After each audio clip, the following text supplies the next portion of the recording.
John Stamos, always a pleasure. It's not enough. We need to get together more often and talk and stuff. How many years have you been sober? Close to 8. 8 years. Okay. So would you consider that newly sober? No.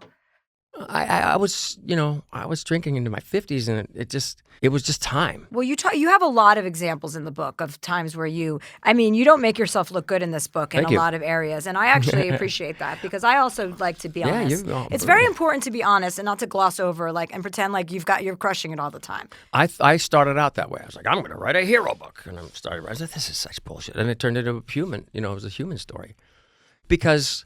Again, I never thought I'd write a book. It wasn't in my thing. I didn't think I was sharp enough. And friends of mine that were writing books, how do you do it? How do you even start? I just didn't get it. And then when Bob died, I wrote a beautiful obituary kind of thing in the LA Times. I remember. And so people said, oh, you're a good writer. I said, I don't even remember writing that. So they said, well, why don't you try it now?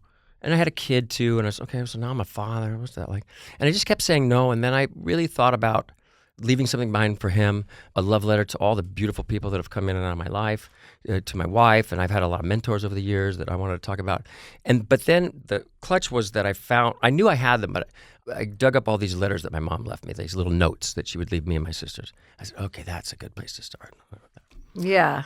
Did your mom pass away? Yeah, my mom and my dad are both dead. I'm an orphan. I just have my brothers and sisters. It's a lot, 5 or so. Yeah, there's enough of us to go around. Plus, we have 8 nieces and nephews, so there's we have a big family, and all of them are married or have girlfriends, and then we have 10 cousins that live in LA. So we just, well, not 10, but I say 10 as a round number, but there's 8. Anyway, who lives at your house now? Do you have any siblings? I'm actually living with I'm waiting for my house to be built. Yeah. So talk to me about being like a father. How are you? You got sober after you had your kid, right? Your first kid? Before. Oh, you did? Yeah. He's 5.5. Oh, he's 5? Yeah. Oh, okay. Sorry. I thought you got sober after you had a kid. No, this is something I always wanted. And through the book, I was trying to find, like you do, try to find as many relatable issues. It's like how many people can relate to, I play with the Beach Boys, a million people.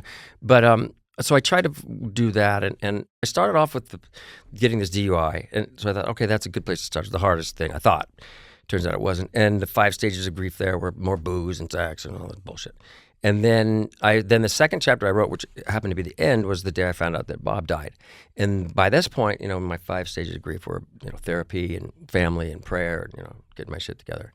And it was, and then I had to figure out how to, A to B kind of thing. Yeah.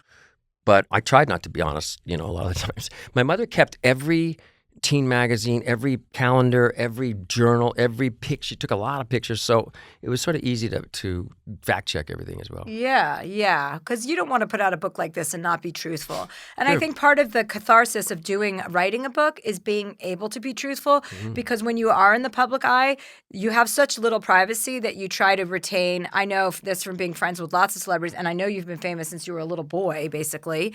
So you've really never had a private life. You have to kind of really protect what is private because so much of it is public. And now with social media, there's no privacy. And I'm not a private person. I don't care. I'm not trying to be private. I don't care if people know about my personal stuff. I'm not that kind of celebrity, but I can respect the fact that celebrities feel that way. They want something that they can keep for themselves. So I get that. But I think the true, when you write a book like this, you kind of have to give people something that they don't know. You have to. It was very hard at first, and then I really got into it, and I was doing all day. And then the audio book was a trip too. Yeah, that's annoying. I don't like recording that. It took me 35 days. They say it takes 4 or 5 days. First of all, it should not take you 35 days. I mean, that's like an elephant's gestation period. I know. I don't understand it. That should never take you. It was my long. fault. But I was rewriting it as I had time to rewrite it. Yeah, you know what? I don't like when they give you direction when you're recording your audiobook. Yeah, and you're like, fuck you, they're it's me. talk more slowly. I'm like, I don't talk slowly. So what? That doesn't sound like me. I had a good director. That didn't bother. I did this thing for Amazon that didn't come out or something, but it was sleep. It was to put people to sleep. And I was like, okay. And I didn't really know what kind of voice I was like. The cowboy and the horse. Can you slow it down a little bit, people? Okay. The cowboy and the horse.